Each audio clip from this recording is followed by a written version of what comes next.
Hello everyone, welcome our channel Indian Ayurvedic doctor. 15 number chapter जो था भेषज प्रशस्त भेषज, उसका मैंने वीडियो बना दिया है। वो मैं अपलोड कर दूंगी। कल वीडियो बना दिया था मैंने, वो अपलोड हो जाएगा जल्द से जल्द। आज हमारा 16 नंबर चैप्टर है निघंटु परिचय और 17 नंबर चैप्टर है कृषिकरण और संरक्षण विज्ञान। तो फिर आज आपका ये कंप्लीट हो जाएगा, कल फार्मेकोलॉजी पढ़ेंगे। इसलिए 16 नंबर और 17 नंबर चैप्टर आज पढ़ते हैं। देखिए, निघंटु परिचय क्वेश्चन कितने नंबर का आता है? यहाँ से क्वेश्चन आता है सिर्फ 5 नंबर का, ज्यादा बड़ा क्वेश्चन यहाँ से नहीं आता है। देखना, जो जो इम्पोर्टेंट है सिर्फ वही पढ़ेंगे, एक्स्ट्रा नहीं पढ़ेंगे कुछ भी, क्योंकि नोट्स अवेलेबल नहीं हो पाए हैं। इसलिए जिसमें इसमें जितना इम्पोर्टेंट है उतना ही पढ़ेंगे। अगर आप नोट्स भी बनाए तो इसमें से बनाना। देखना, निघंटु क्या होता है। निघंटु हमने जब फर्स्ट सबसे पहली जब क्लास थी उसके अंदर द्रव्य गुण विज्ञान परिचय जब हमने पढ़ा था, उसके अंदर एक छोटी सी डेफिनेशन आई थी निघंटु की और एक निगम की। तो निगम क्या होता है? निगम होता है गूढ़ अर्थ को बताने वाले, यानी कि छुपे हुए अर्थ को बताने वाले क्या कहलाते हैं? निगम। और निघंटु क्या होता है? एक ही पदार्थ के या फिर एक ही द्रव्य के एकार्थ बोधक, यानी कि उसी का बोध करवाएंगे, एक ही द्रव्य का बोध करवाने वाले पर्यायों का जो समूह होता है उसे बोलते हैं निघंटु। देखना, एक ही पदार्थ के एकार्थ यानी एक ही अर्थ को बताएंगे, पर्याय अलग अलग हैं, उनका मीन एक ही है। जैसे जिस द्रव्य को या जिस औषध को हम इस जहां हम रह रहे हैं इस प्रदेश में हम क्या बोलते हैं, उसी औषध को दूसरी जगह कुछ अन्य नाम से बोला जाता है, इसके कारण उसका अलग अलग नाम। और अगर उन नामों को हम एक जगह एक ग्रुप के रूप में रख लें तो उसे बोल देते हैं निघंटु। जिससे क्या होगी? आसानी होगी कि हम अगर अन्यत्र दूसरे स्थान पर भी जाते हैं तो उस नाम से हम समझ के, उस नाम को सुन के हम समझ जाएंगे कि इस द्रव्य की बात कर रहा है। ठीक है। बताने वाले पर्यायों के समूह का विवेचन जहां पर किया जाता है उस शास्त्र को बोलते हैं निघंटु। अतः द्रव्य गुण विज्ञान और निघंटु दोनों क्या होते हैं? समानार्थक शब्द होते हैं। निघंटु काल में जितने भी निघंटु लिखे गए हैं उनमें इस शैली को अपनाया गया है कि द्रव्यों का नाम लिखा गया है, उत्पत्ति स्थान, परिचय, गुण, कर्म, वीर्य, प्रभाव और ज्ञापक पर्यायों का स्पष्ट विवेचन इन निघंटुओं में किया गया है। नेक्स्ट पढ़ते हैं धन्वंतरी निघंटु। क्वेश्चन कैसे आता है बताती हूं। अगर 2 नंबर में क्वेश्चन आएगा तो वो कैसे आएगा कि धन्वंतरी निघंटु का काल लिखिए, उसे अन्यत्र इस ग्रंथ को किस नाम से बोला जाता है वो नाम लिखिए, इसके कर्ता कौन थे, ये आते हैं। और एक क्वेश्चन और आता है, बताऊंगी आगे, देखना। पहले ये पढ़ते हैं धन्वंतरी निघंटु। 3 निघंटु हुए हैं, धन्वंतरी निघंटु, भाव प्रकाश निघंटु और एक हुए हैं राज निघंटु। 3 निघंटु पढ़ेंगे हम। तो पहला है धन्वंतरी निघंटु। धन्वंतरी निघंटु जो होते हैं उनके काल जो था 10 से 13वीं शताब्दी था। इनका नामकरण, इस निघंटु को क्या बोला जाता है? द्रव्यावली समुच्चय। इंपॉर्टेंट है, द्रव्यावली समुच्चय कौन से निघंटु का नाम है? धन्वंतरी निघंटु का नाम है। क्वेश्चन एग्जाम में ऐसे ही आता है। इस ग्रंथ के प्रणेता यानी कि जिसने ये ग्रंथ लिखा था, उन्होंने ग्रंथ के आरंभ में आदिदेव धन्वंतरी को नमन किया। ग्रंथ का आरंभ धन्वंतरी से होने के कारण इसका नाम पड़ा धन्वंतरी निघंटु।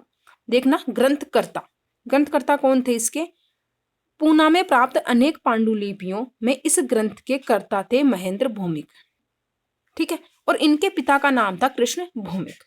महेंद्र भौमिक जो इस ग्रंथ के कर्ता थे, वो स्थानेश्वर के निवासी थे। यह स्थान जो है वर्तमान में हरियाणा के कुरुक्षेत्र जिले में आता है और थानेसर के नाम से प्रसिद्ध है। आपको याद करना है कर्ता कौन थे और उनके पिता का नाम कौन था? कृष्ण भौमिक। क्लियर? अब आता है इसके काल का निर्धारण कैसे होता है। काल का निर्धारण करने के लिए इसका काल निर्धारण कैसे होगा, देखना। इन्होंने किसका वर्णन किया अपने इस निघंटु में? इन्होंने अहिफेन का, जयपाल का, अग्निजार का आदि औषधि द्रव्यों का उल्लेख मिलता है। ये द्रव्य मध्यकाल में मुसलमानों के संपर्क में यहाँ पे प्रचलित हुए थे। इस ग्रंथ में सर्वप्रथम ये शब्द का उल्लेख भी मिलता है। ये विशेषताएं हैं, इस निघंटु के अंदर की विशेषताएं हैं। एग्जाम में क्वेश्चन आता है कि धन्वंतरी निघंटु का वैशिष्ट्य लिखिए। 5 नंबर का क्वेश्चन आता है, आपको ये सब लिख के आना। उसमें थोड़ा अजीब है लेकिन याद करना पड़ेगा क्योंकि क्वेश्चन कंफर्म है, आएगा। और 5 नंबर में वैशिष्ट्य पूछता है तो आपको ये लिख के ही आना पड़ेगा कि इस ग्रंथ के अंदर, ऐसे नहीं लिखना है, ये काल निदान की हेडिंग नहीं करनी है, वैशिष्ट्य का करनी है हेडिंग। तो अहिफेन, जयपाल, अग्निचार आदि औषधि द्रव्यों का उल्लेख मिलता है, इतना कर दिया। सर्वप्रथम यशद का बनने में मिलता है, ये कर दिया। उक्त आधारों पर आचार्य प्रियव्रत शर्मा ने इसका काल निर्धारण किया है 10 से 13वीं शताब्दी। और 2 नंबर का क्वेश्चन आता है इसके काल से। अब देखना विषय वस्तु, अगर 5 नंबर में द्विवेदी निघंटु आपसे पूछता है, आप उसका पूरा वर्णन बता के आएंगे उसमें। इसका नामकरण क्या है, इसके प्रेरणेता कौन थे, इनके पिताजी का नाम क्या था, इनका काल निर्धारण क्या था 10 से 13वीं शताब्दी किसने किया था, प्रियव्रत शर्मा ने किया था आचार्य, और किस किस का वर्णन मिलता है इसके अंदर। और उसके बाद में इन्होंने निघंटु, इस निघंटु के 2 भाग हैं, एक तो है गणद्रव्यावली और एक और निघंटु भाग। गणद्रव्यावली जो होती है, इसका जो फर्स्ट भाग है उसके अंदर 7 वर्ग मिलते हैं। इंपॉर्टेंट चीजें हैं ये। गणद्रव्यावली के अंदर जो 7 वर्ग बताए गए हैं, इनके अंदर टोटल 373 द्रव्यों का उल्लेख मिलता है। इसमें ये जो द्रव्य होते हैं इनकी मात्रा सहित इनका वर्णन किया गया है। इस गण द्रव्यावली के अंदर वात हर द्रव्य है। 7 गणों में से कुछ गण ऐसे हैं जो वात को हरने वाले गण हैं, पित्त को हरने वाले गण हैं, कफ को, सन्निपातज हर यानी सन्निपातज जो रोग होते हैं उनको हरने वाले गण हैं, मधुर गण हैं, वमन कराने वाले और विरेचन के कराने वाले भी गण इनके अंदर बताए गए हैं।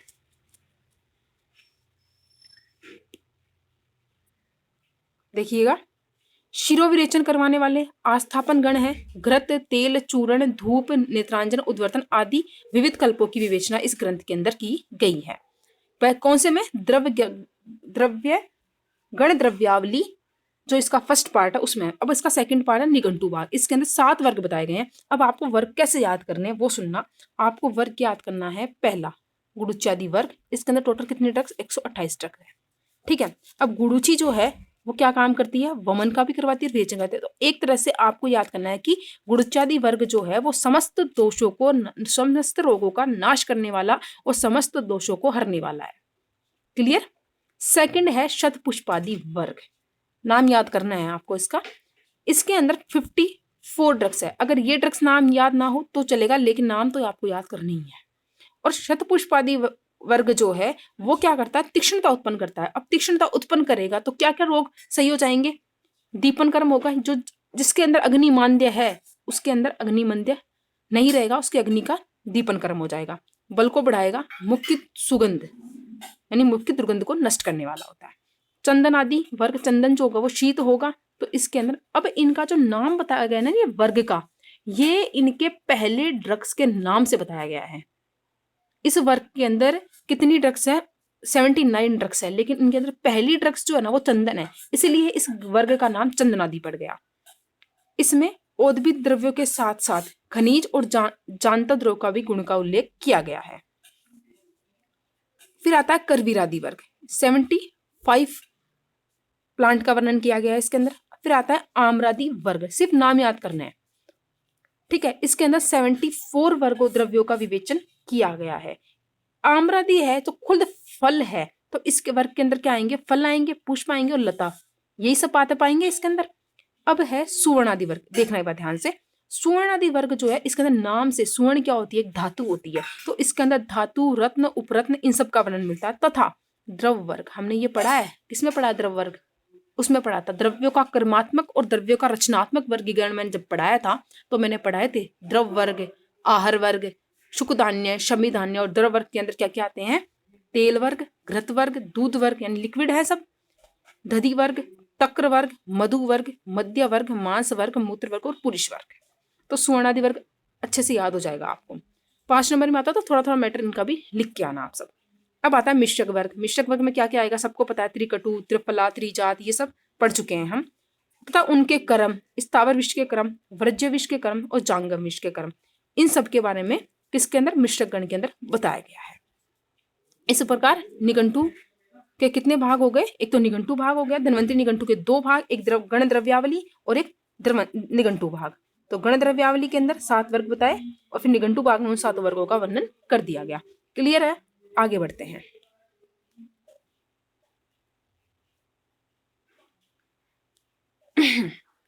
थोड़े बोरिंग है ये चैप्टर, लेकिन पढ़ने तो पढ़ेंगे।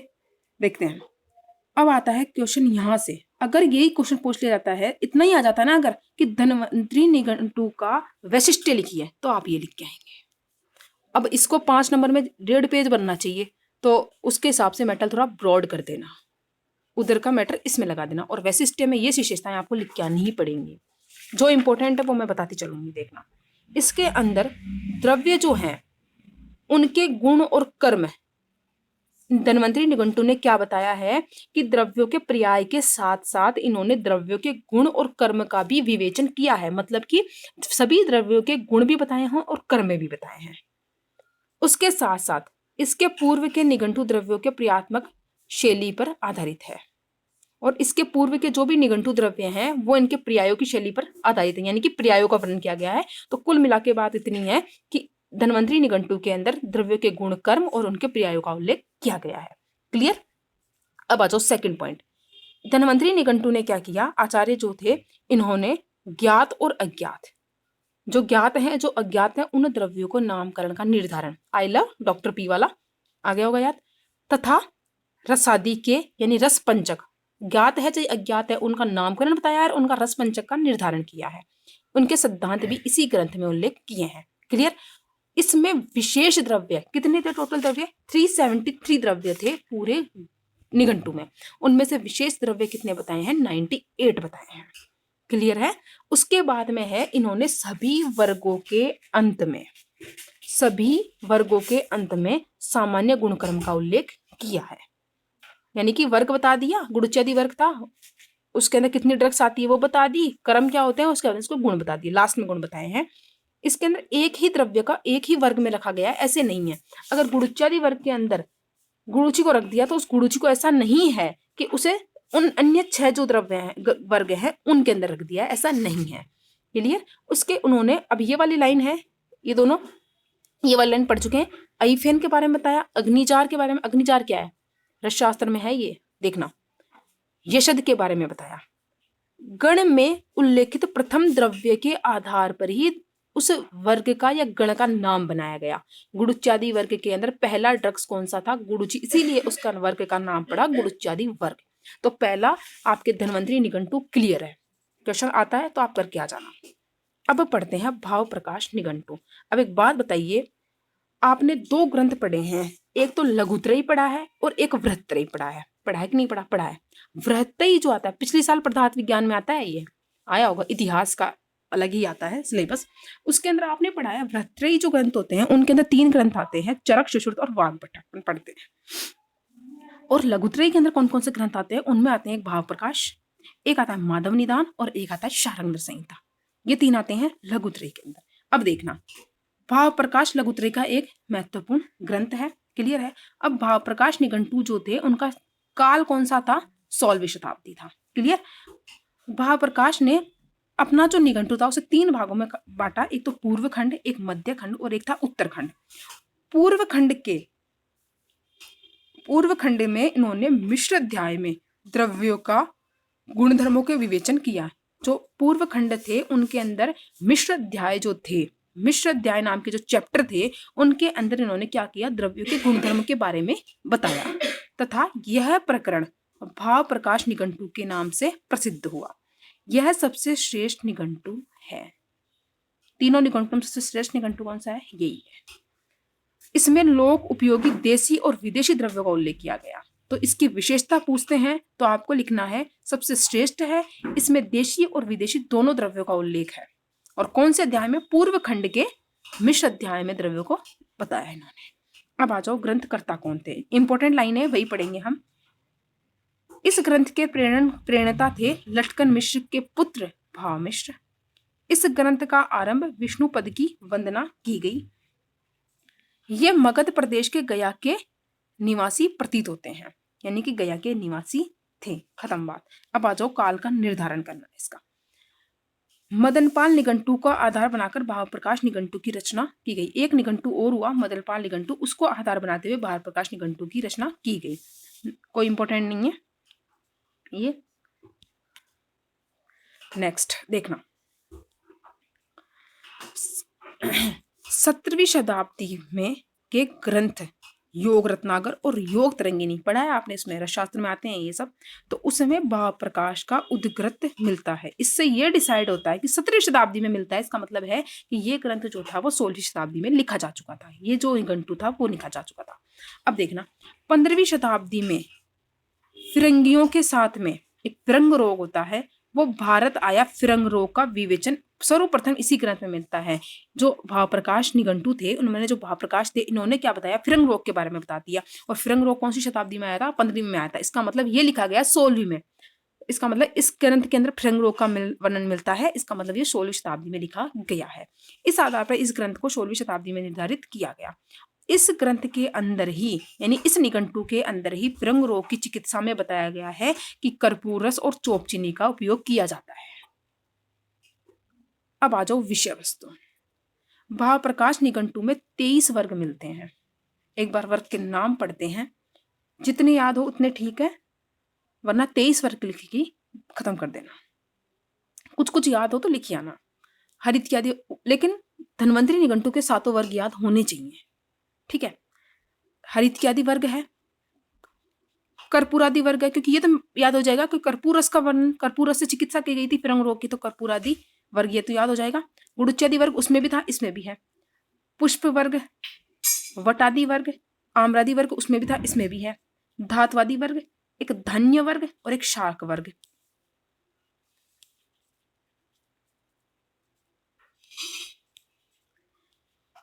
नेक्स्ट है, देखना मांस वर्ग, ये सब पढ़ चुके हैं। मांस वर्ग, कर्तान वर्ग, कुछ याद नहीं है तो ये सब याद हो जाएंगे, ये याद होने वाले हैं वैसे तो। देखना मांस वर्ग है, कृतान वर्ग है, वारी वर्ग है, दूध वर्ग है, दधि वर्ग है, द्रव वर्ग के अंदर आ गए ना, तक्र वर्ग है, नवनीत, घृत, मूत्र वर्ग, इसमें प्राणियों के मूत्र का विवेचन किया गया है। तेल वर्ग, विभिन्न प्रकार द्रव्यों से प्राप्त तेल का वर्णन किया गया है। संधान वर्ग, इसके अंदर मध्य व आसव अरिष्ट का वर्णन किया गया है। मधु वर्ग के अंदर 8 प्रकार के मधु का वर्णन किया गया है। 8 प्रकार का होता है। इक्षु वर्ग के अंदर 13 जातियों के इक्षु की 13 जातियों का वर्णन किया गया है। अनेकार्थ वर्ग के अंदर 1 2 3 4 5 बहु अर्थ बताने वाले शब्दों बताए गए हैं, ठीक है। अब आओ वैशिष्ट, इंपॉर्टेंट आ जाओ। देखो अष्टवर्ग पढ़ लिया हमने। अष्टवर्ग क्या होता है, जीवक, ऋष्वक, मेधा, महामेधा, काकोली, शीर काकोली और एक रिद्धिवर्ती, ये क्या आते हैं, अष्टवर्ग आते हैं। हमने पढ़ा था उसके अंदर मिश्रक वर्ग के अंदर, ये मिश्रगण के अंदर हमने ये। तो अष्टवर्ग के प्रतिनिधि द्रव्यों का सर्वप्रथम उल्लेख किसमें मिला है, इसी ग्रंथ में मिला है। इंपॉर्टेंट है, वैशिष्ट पूछा जाता है, ज्यादातर क्वेश्चन वैशिष्ट से आता है। हमारे बैच में आया हुआ है राजनिघंटु। जब 2017 हमने एग्जाम दी थी, 2017 के बैच वाले में राजनिघंटु पूछा गया था, उसका वैशिष्ट पूछा गया था, 5 नंबर में आया था। फिरंग रोग की चिकित्सा का सर्वप्रथम उल्लेख इसी ग्रंथ में मिलता है, ठीक है, पढ़ चुके हैं ये सब। विदेशी द्रव्यों में पारसी, क्योंकि यही एक निघंटु जिसने देसी भी बताए और विदेशी भी बताए। तो विदेशी द्रव्यों के अंदर आती है पारसी की वाणी, दीपांतर वचा, आकारब, पुतिहा, स्नाय और पिंड खजूर, इनका उल्लेख मिलता है। कपूर के पक्व और अपक्व कितने भेद होते हैं, 2 भेद होते हैं। ये किसने बताया है, ये भाव प्रकाश ने बताया है। कस्तूरी के भेद बताए, केशर के और हरित की, इन द्रव्यों के भेद बताए हैं। चतुर्बीज के और धान्य पंचक आदि नवीन वर्गों का उल्लेख इसमें किया गया।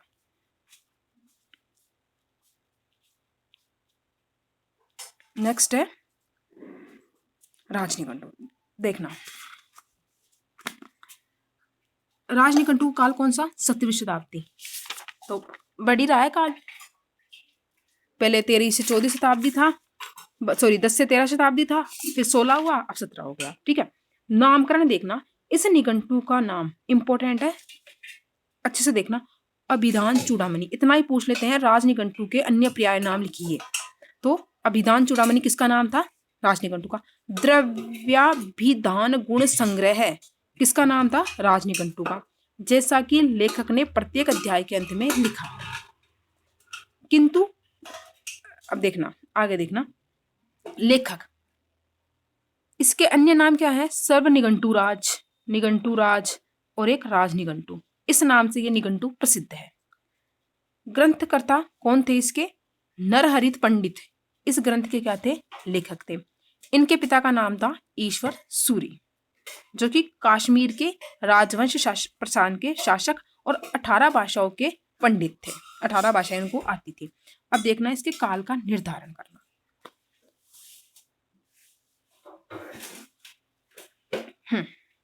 यहां से देखना, इसे भाव प्रकाश से पूर्व मानना चाहिए अथवा बाद का मानना चाहिए, इस पे निम्न विषयों पर विचार करना आवश्यक है। देखना, भाव प्रकाश के अंदर श्वेत और रक्त करवीर यानी करवीर की दो भेद होते हैं, एक तो श्वेत करवीर और रक्त करवीर। डीजी का पेपर नंबर 2 क्वेश्चन आता है 2 नंबर में, द्रव्यों के भेद पूछे जाते हैं उसके अंदर ऐसे ही।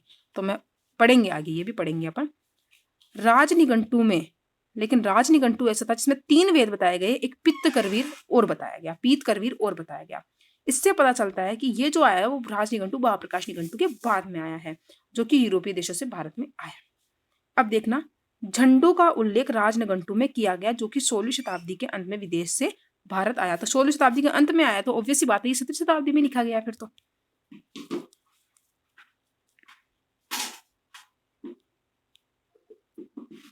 नेक्स्ट है,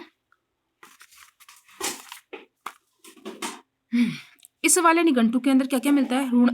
रुदंती, धूमपत्रा, सोमवल्ली, लिंगनी आदि राजनिघंटु के अंदर द्रव्यों का उल्लेख मिलता है, लेकिन भाव प्रकाश में इन द्रव्यों का उल्लेख नहीं मिलता है। इस आधार पर हम मान सकते हैं कि ये 17वीं शताब्दी इसका डिसाइड किया गया है कि इसी काल में ये आया है। अब देखना, विषय वस्तु कितने वर्ग बताए हैं? 23 वर्ग बताए हैं।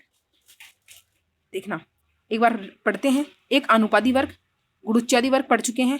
परपटादी वर्ग, इसमें थोड़े वर्ग के नाम अलग हैं।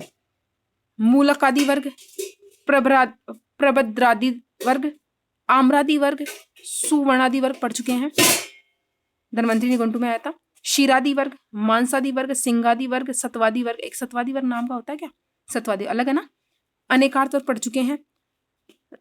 धरणादि वर्ग, शतावादि वर्ग, पिपल्यादि वर्ग, शालमलादि वर्ग, करवीरादि वर्ग, चंदनादि वर्ग पढ़ चुके हैं। पानियादि वर्ग, सालमादि। एक मनुष्यादि वर्ग अजीब है ना, तो मनुष्यादि वर्ग, रोगादि वर्ग और एक मिश्रक वर्ग। वैशिष्ट्य देखना, द्रव्य गुण में को अष्टांग में स्थान सर्वप्रथम इसी ग्रंथ में दिया गया। रोगादि वर्ग के अंदर, ये रोगादि वर्ग पढ़ा ना, इसके अंदर ही अष्टांग को बताया गया। द्रव्यों के नामकरण के 7 आधार का उल्लेख कौन से निघंटु में किया गया? इसी निघंटु में किया गया, राजनिघंटु में। विशिष्ट वर्गों में अनुपादी वर्ग, धृण्यादि वर्ग, सत्वादि वर्ग, मनुष्यादि वर्ग और रोगादि वर्गों का उल्लेख किया गया है। तो ये विशिष्ट वर्ग कौन से हैं? ये 4-5 वर्ग हैं।